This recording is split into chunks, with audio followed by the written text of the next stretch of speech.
Greetings, chummers, and welcome to Shadowrun Returns. My name is Drosman. For those of you that don't know, Shadowrun is a cyberpunk fantasy setting. You have advanced technology, cybernetics, and all the other stuff you expect from a cyberpunk setting, but also with Tolkien-esque fantasy elements. Like as you can see here on the title screen, we have an elf wearing a fancy mask with a machine gun of some kind. I'll be playing through the setting that comes with the game, the Dead Man's Switch. In the urban sprawl all of the Seattle Metroplex, the search for a mysterious killer sets you on a trail that leads from the darkest slums of the city to its most powerful megacorps. You will need to tread carefully, enlist the aid of other runners, and master powerful forces of technology and magic in order to emerge from the shadows of Seattle unscathed. The Dead Man's Switch takes place in the year 2054. In 2012, the magic had awakened, starting what was known as the Sixth World.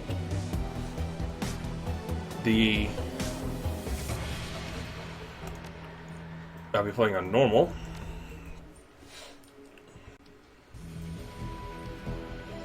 Play male. And there are the races to choose from. You have humans, which, if you don't know what a human is, you should be watching something more educational than this. Humans were only raised on Earth until the Awakening in 2012. Now they find themselves the definition of average or even normal. They are still the most populous race in the world, and thus control many of the most powerful, moneyed, and important positions in society. Elves. Many people, especially other metahuman races, see elves as the most fortunate metahumans. They are more attractive and socially acceptable than other metahumans. Elves are taller than humans, but have more slender build. Their hair is usually thicker, longer, and more luxurious than average, and their ears come to a point. And one thing it doesn't mention here is elves, even though they are more socially acceptable, they still get a lot of prejudice, because everybody gets prejudice in Shadowrun. It's the kind of dystopian future type setting, so everybody hates everybody to some extent or another. And elves, since they are so pretty and all that, catch a lot of flack for that, and a lot of creepy stalker type people. So elves tend to stick to themselves. Dwarves.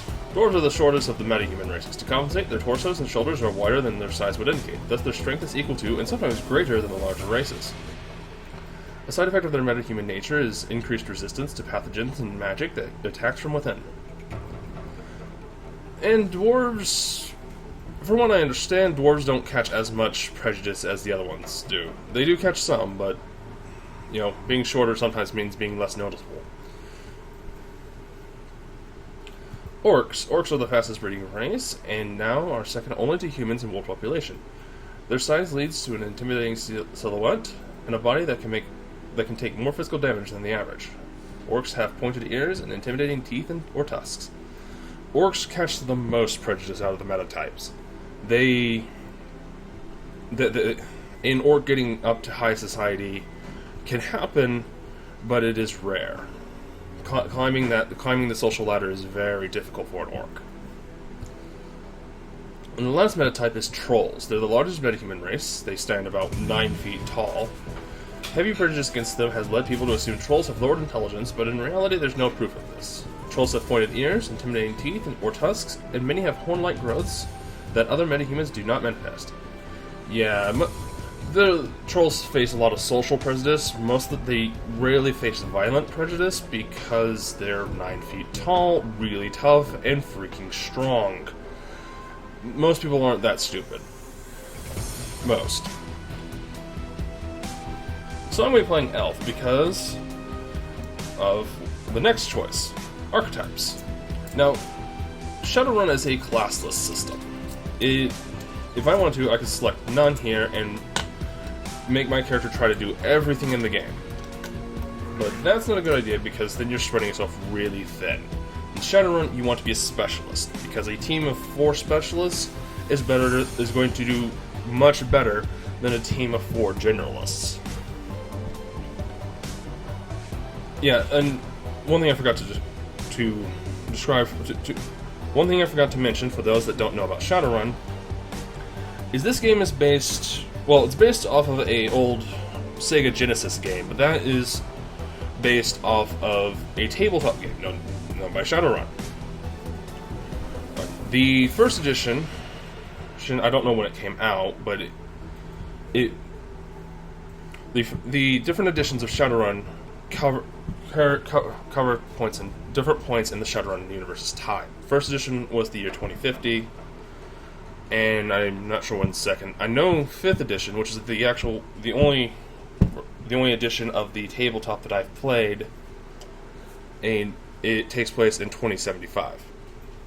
So that's how they explain the new technology and advancements and changes in the setting as they release new editions. It's more advanced, more further in time. So back to the archetype choices. I could pick none, but I do want to use one of the archetypes. I want to use Decker. Deckers uses cyberdeck to jack into the Matrix, the worldwide information-graded computer network, essentially the internet. By projecting their minds into the electronic world, Deckers can find secrets others keep hidden away. They use programs and expert systems to fight off the projections that mega corporations place in their way. Key attributes: intelligence, key skill decking, key specialization, expert systems. The different archetypes are important though. There's Street Samurai. The Street Samurai is a freelance operative who follows the code of street honor. They are learned in the ways of a traditional samurai warrior and in the practices of modern combat. Samurai sell their skills for profit and work to take out the dishonorable scum that seem to breed in the urban sprawl.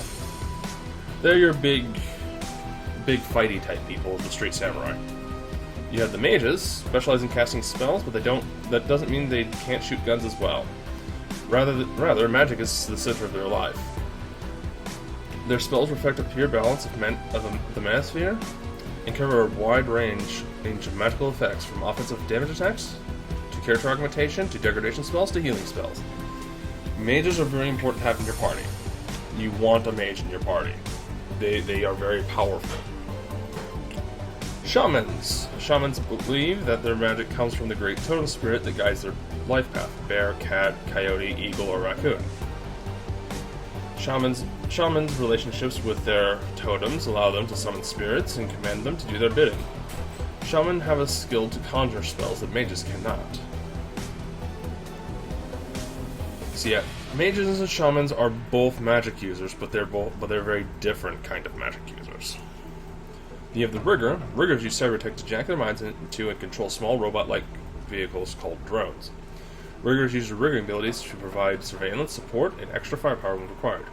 And in the tabletop, they can actually jump into vehicles. You know, they are your riggers, also generally your driver.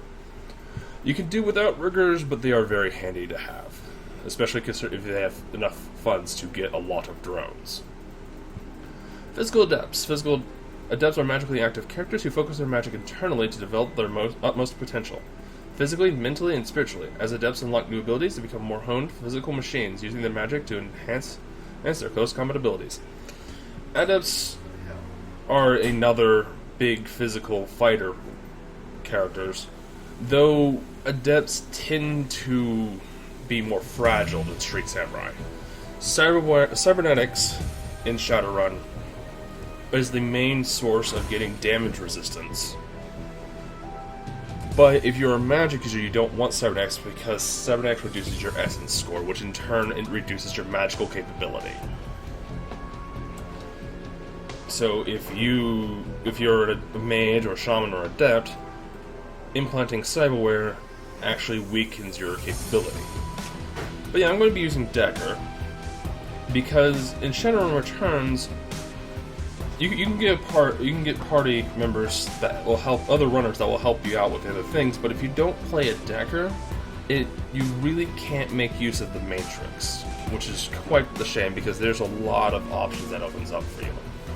So yes, I'll be going Decker, and that guy looks good. I want a different hairstyle though on my. Yeah, that looks good. Alright, so continue to stats. Alright, this here explains a little bit about karma. Karma represents the character's experience. Karma represents the experience characters earn while running the shadows and achieving goals. Karma is used to improve abilities and attributes and skills. An attribute or skill rating can be increased by spending karma equal to the next increment of that rating. Thus, improving your body from 4 to 5 requires you to spend 5 karma points. You have some karma available now to customize your character. Yeah, karma is your experience points, and you don't have levels in this, you just spend the experience points on things. Nice things. And you have body, which determines how much damage you can take before you die. Quickness, which is used for ranged combat. Strength, which is used for melee combat and throwing weapons. Intelligence, which is what I will be using a lot of. Willpower, which is used for adepts and mages. Charisma, which is used for talking to people. And for shamans. Shamans want lots of charisma. Also, you'll see it mentions unlocks etiquettes that affect conversations. I'll get to those in a moment because no matter what, you get at least one etiquette. But there's essentially things you can pick that allow you to get more conversation options. But first, I need to pick up some combat skills because I want to be able to use a ranged weapon. And I probably should pick up pistols. So I have 3 karma left after picking up the bare minimum in ranged pistols. So let's look at what I got down here in intelligence. Let's see, I can get biotech, which makes me better at using medkits. What's the I guess? Second thing in biotech makes enemy HP visible. I'll probably want that. Decking, required for decking, main component to calculate the hit chance to hit enemy computer programs or deckers. Increasing the skill unlocks special abilities. Mark target. Ooh, mark target's that's really nice. Maximum orbs, maximum for. So yeah. No, I have decking 1, but I really want that biotech 2. So I'll spend the rest of my karma getting that. So it means you can heal a decent amount of hit points when I use a med kit. And I can see enemy HP. Though starting med capabilities are going to be low on the weak side. But yeah, I'm okay with that. Nice, I'll confirm. Alright, so here, as I was saying, here's the etiquettes. Etiquettes know about how to behave in various social situations. The right etiquette can give you the edge in certain conversations. Choose an etiquette from the list below. Choosing an etiquette does not cost karma, and each etiquette can only be chosen once. Alright, so it's actually been a while since I've fully played through and beat the game. But I think gang etiquette is really useful. I might be wrong on that, but I think gang etiquette's useful. But yeah, you have corporate, security, gang, socialite, runner, street, and academic. But yeah, I think gang etiquette's really useful.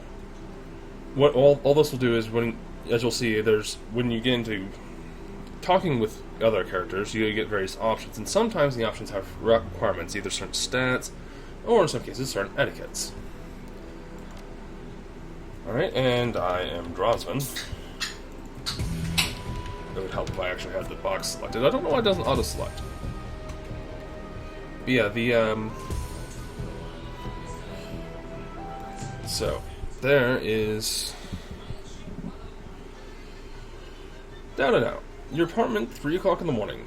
It's got 4 walls, a roof, and is it on fire? Accommodations. Not exactly a runner's dream pad, but right now, it's the best. Right now, it's the best. It's about all you have left. Running the Shadows is all about feast or famine.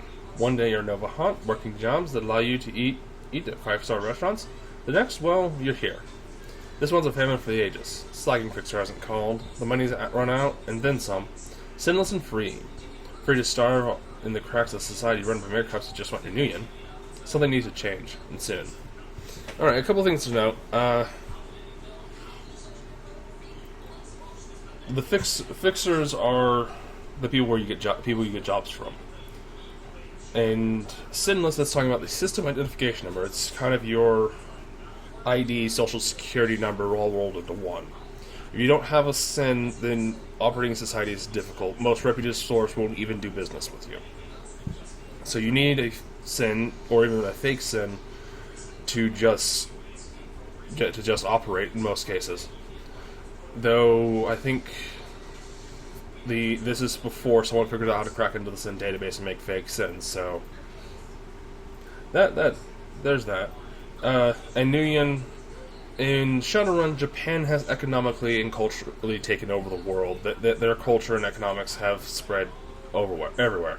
Nuyen is the new Japanese currency, and it's used everywhere. There's a few nations that don't support Nuyen, but most places do.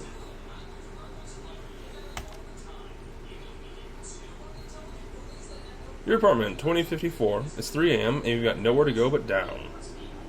I thought I was already rock bottom. Alright, so I got things I can look around at. And I can click to move.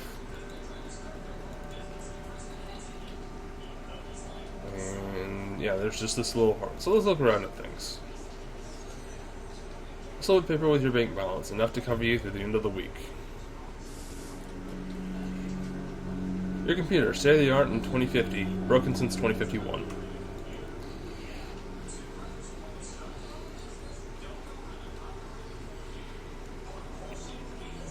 Your notebook, calendar, contacts, that kind of thing.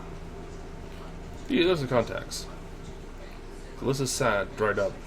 Carter Detroit, fixer, no response to messages. Dowd, runner, dead. Felton Nash, fixer, missing since Feb. New Larry, runner, dead. Sam Watts, runner, unknown, probably in the gutter somewhere. Sengoma, runner, dead. Halfjack, dealer, retired or dead. The list goes on, all either dead ends or just plain dead. Alright, my personal calendar. It's empty, nothing to do. Alright, put down your notebook. Oh, the vidphone. Your vidphone rings join you. Who's calling at 3 a.m.? That's a good question. I should be asleep. Actually, no, I'm a Shadowrunner. Should be winding down. The screen leaps to life, making you squint against its brightness. The face on the screen is lying. Sam Watts. Hey, buddy. Hope I didn't catch you at a bad time. He giggles. He's drunk again, or worse. Where have you been, Sam? Haven't heard from you in months. Another go. Oh, don't bother with your side of the conversation. I'm not really here. Just one reason for this vid. Someone finally geeked me. I'm dead. Probably have it coming. Oh, Sam. When you're an unsavory character like myself, you tend to associate with other unsavory characters who often partake in the unsavory business. Like you, for example. Well, yeah, I'm a Shadowrunner. If there's a Shadowrunner, you're either doing something legal, or you're doing something that probably should be illegal. So why am I dead? Who knows? Probably my fault.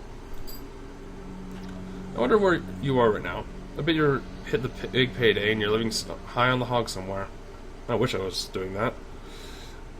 Some of us are born winners and some of us are me. And hey, you remember that Renraku run when things went to hell and we lost Down? Or that makeshift saloon on the docks afterwards? I really had your back that night, didn't I? Dowd. That's a name you haven't heard in a long time. But I just read it in my notebook. It was right there. Guess I haven't heard it, but still.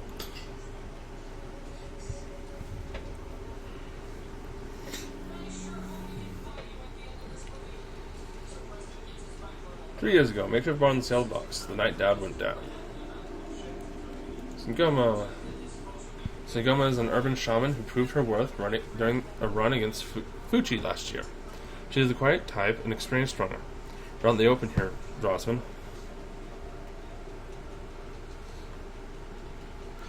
Ready to bolt? Neg, not yet. Let's give the fixer another 5 minutes. Alright, so we have Sengoma, Sam, me, and New Larry. You've been running with New Larry for about 6 months now. He's a combat mage with a bad tattoo and a bad attitude. He knew Dowd almost as well as you did. Dowd, never saw anybody Dowd like that before. Idiot. Shakes his head. I hate this fragged city, Drossman. It's wet and the rain filled like acid. I want out of here. I get it. Now take a pill and relax. Sure, Drossman, sure. Whatever you say. I don't know, Drossman. Sam is a good guy and can hold his own in the gunfight, but he's been hanging the bottle pretty good lately. Never on a run so far, but he needs watching. He shakes his head. The run went sideways 9 ways to Sunday. Now the fixer is late. Smell funny to you? Hell yeah, it smells funny. Look at where he set the meeting. This is supposed to be a public place. Well, it's kind of a public place. It's out where people could be. Yeah, it's not really a public place. It's a trap. Cut the track, Sam. We both know why Dad went down, and it wasn't the fixer or some paranoid chip brain of yours. Sam smiles a toothy smile. I've been waiting for this all night, New Larry. I've been waiting for this all night. New Larry has something to say, don't you, Larry? Go ahead, spell it. You were sloppy. He laughs. Sloppy? You think I was sloppy? You've been twitchy all day, son. Look at your hands, they're shaking. You been drinking, Sam? On a run? No, not a drop. Not today, not ever. Something dawns on him. He leans into New Larry, amused and dangerous. We were set up, and he knows it. Don't you, Larry? What was the call you made before we hit Rocco? How come you couldn't geek that guy before you unload on down? I seen you fling the lightning bolt, son. He should have been burnt toast before his gun the holster. New Larry checks his watch, licks his lip, looks over your shoulder at the darkness. He's looking for someone, and it's not the fixer. Okay, I can see where this is going. You chummers are damaged. I'm out.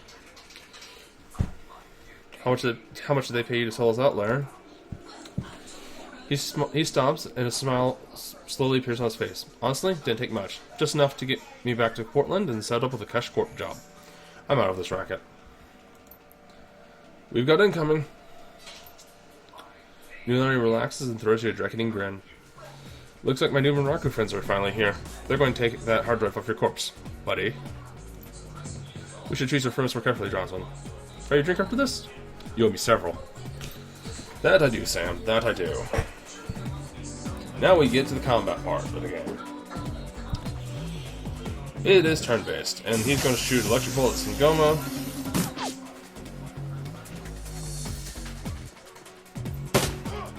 And I'm going to get shot in the butt. You know, in turn-based combat... Yeah, I know how to do this. I'm going to explain to the audience.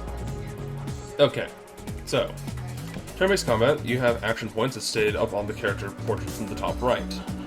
You have me, Sam, and Sagoma, each with 2 action points, and there's a health bar underneath them. And the down arrow means there's some kind of debuff. At the moment, me and Sagoma are wounded. That's important if you want to use healing magic, because you can only heal to the most recent wound. So I could if I were to get magical healing, I would heal up to 6 hit points, but no more. Though at the moment that would be at my maximum. The power symbol up in the top left is the menu. The bottom left is for controlling weapons and such. Unless you choose which weapon you're using. I at the moment have a machete. That's a Chat Security 500, which is a pistol. And my fists. And the yellowish box next to this weapon is the special abilities. For instance, I have single shot and aim shot on my pistols. I can also click the pistol icon to reload, but that costs me an action point, and I'm at full ammo. The only ammo you have to worry about in the game is the ammo in the gun. You have to reload, but you don't have to worry about running out of ammo, which is nice. And it shows you the damage, how many shots are in the gun, and its range. Alright, so let's get to getting some revenge. I want to move right here, and shoot New Larry in the face. And I'm out of action points then. So Sam can move right here. And he's using a Beretta Model 70, which I think is an assault rifle. He also... oh, right, that's right, he has a shotgun. And you always have fists. And it does not cost any AP to switch between weapons you have equipped.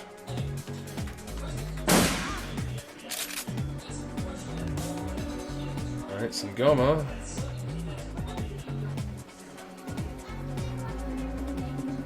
is in cover, so I don't need to make a move. What abilities does she have on her assault rifle? Aim shot and single shot. The AK-97, which is Shadowrun's version of the AK-47. New Larry is going to get shot with the gun, though, because F him. He's also a mage, and you always kill the mages first, because mages are dangerous. shoot at the rock of security. Sam, you have a shotgun. Well, that's one security member down. You can move there. Oh yeah, that's right. Soon I'm going to get flanked from the back. Now, Sangoma is... Oh yeah, the bottom right, I have my inventory, which Sangoma has nothing on her. Because she is a shaman. And yeah, she has a spellbook right here. She can cast haste, which cast haste on me. Because I like going fast. And I get another action point. I'll move right here.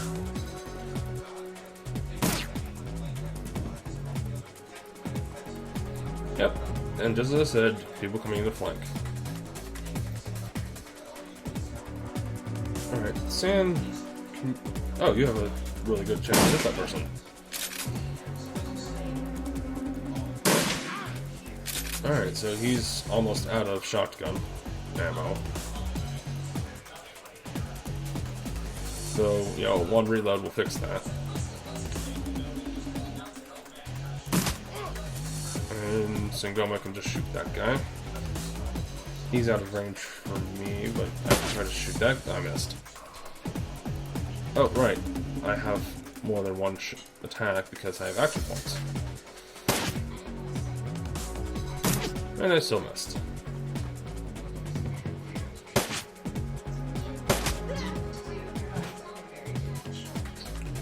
Alright, so let's try shooting him again. Yay, I killed that guy. And I still have the haste buff up, as you can see with the green up arrow. But let's switch to Sangoma for a moment. One, Sangoma needs to heal herself. Paratoton there heals all friends within 3 of the damage from the most recent attack. So actually, what's the action point cost? Only 1? Can I get her back here?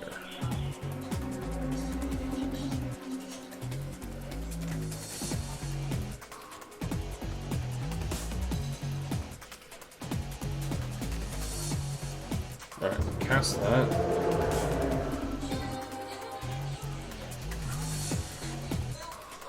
Okie dokie.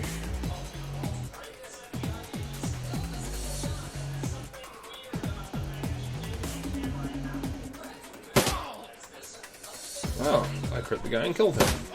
Ah, why are you shooting me? They have a shaman and a mage. But the shaman is more of a threat.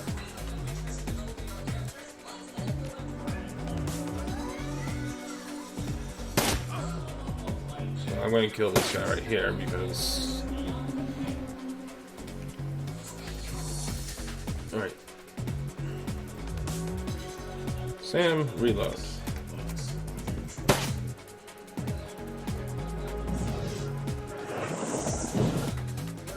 Ouch.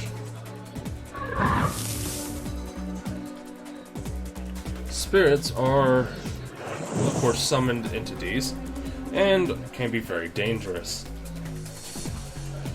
Though they can also be dangerous to the summoner, because spirits will eventually break free of your control.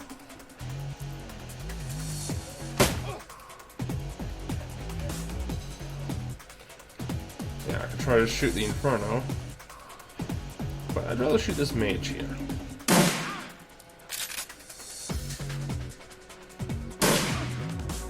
He's taking less damage from Sam's shotgun because he has cover. Sangoma, let's get you behind some cover. Line of sight blocked. Oh. Alright, so she's just shooting at the mage.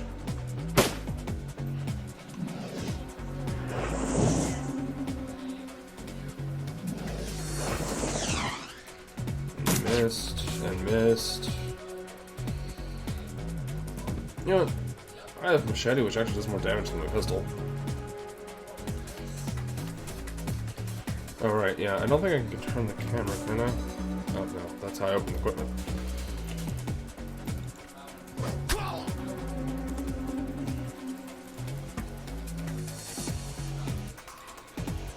And reload my gun.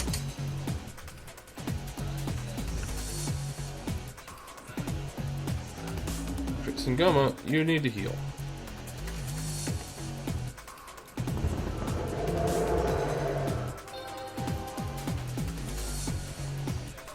And then shoot the mage. Mage is down. Alright, Sam, change to your SMG, spray and pray, got the shaman. Nice. Singoma lowers her gun. Aye, Sam. You okay, Sam? Sam's breathing is heavy and he looks shaken. Yeah, that was a hell of a thing. Part of life, Sam, you know that. You're born for this gig, Drosman. Me, not so much. I think I'm going to hang it up. Find a nice brothel somewhere. Stay drunk until I croak. What about you?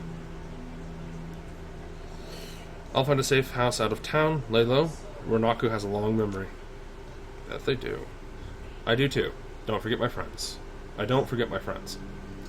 Nope, no you didn't.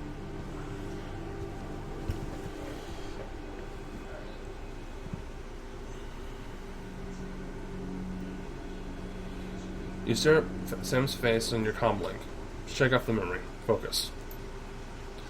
Hide your back that night, didn't I? Now I'm asking myself, who would care if I die? Who would give a rat's ass? Better or worse, your name is at the top of that list. Maybe it's the only name on the list. So I set up a dead man switch to send you this call. Got 100,000 units insurance policy, payable when you find who creased me. Alive with a conviction, or in a body bag with justification. Either works. Contact my long firm, Rogers, Mindred, and McCain, when the job is done. They'll know what to do. He turns to his left. Chet? The camera swivels to show a well-dressed man sitting next to Sam. Pursuant to Mr. Watch's wishes, Rogers, Mindred, and McCain has installed a secure dedicated phone line so you may contact us directly when the task is complete. We will begin the verification process. Note that you must be on a secure landline to access this number. We will not accept transmissions for comlinks or other devices. The camera swivels back to Sam. Sam straightens out, talks seriously, first time. Look, Drosman, I've heard a direct life, and I probably left a direct corpse. I've hurt people. Hurt myself. I don't know. Maybe I just want on to the last word. Maybe I just want someone to give a crap that I sucked air for a while. What do you say? I'll get to the bottom of this. Someone will pay. Hope you just said yes. I've got a locator chip slotted in my head these days. When my heart stops, it'll activate. That's how you'll find me. See you on the slab. Rest in peace, Sam. See you in Seattle. Seattle. Alright, important thing to note about Shadowrun's setting is the return of man really tore up the geopolitical setting of the whole world. You know, Germany's fractured to pieces, the United States has been fractured to pieces, the whole west part of what used to be the United States of America is now the various North American nations.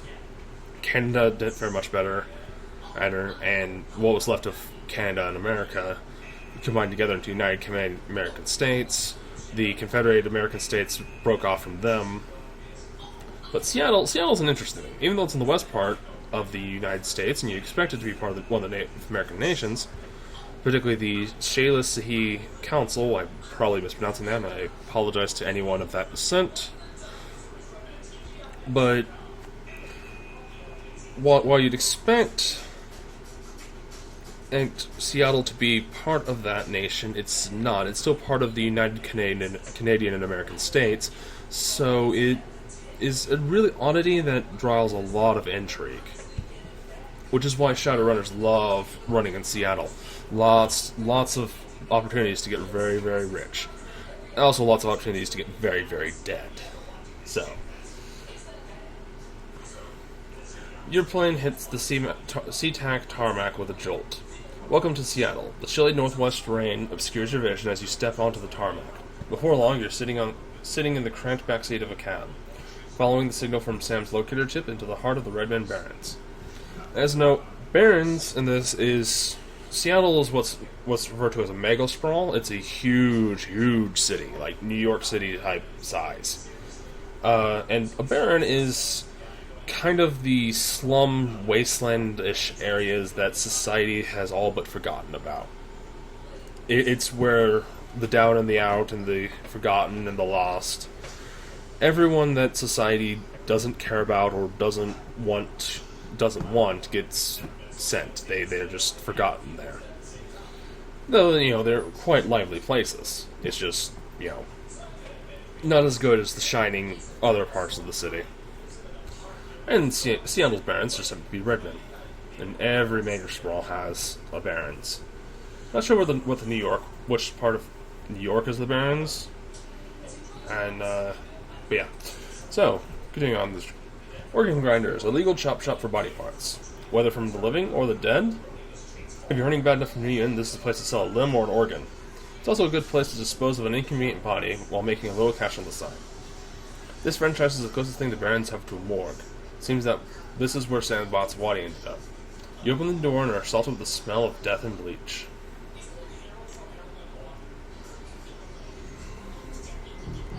And I'm over 30 minutes, and this seems like a good stopping point. So, thank you for watching, and I hope to see you in the next video, chummers.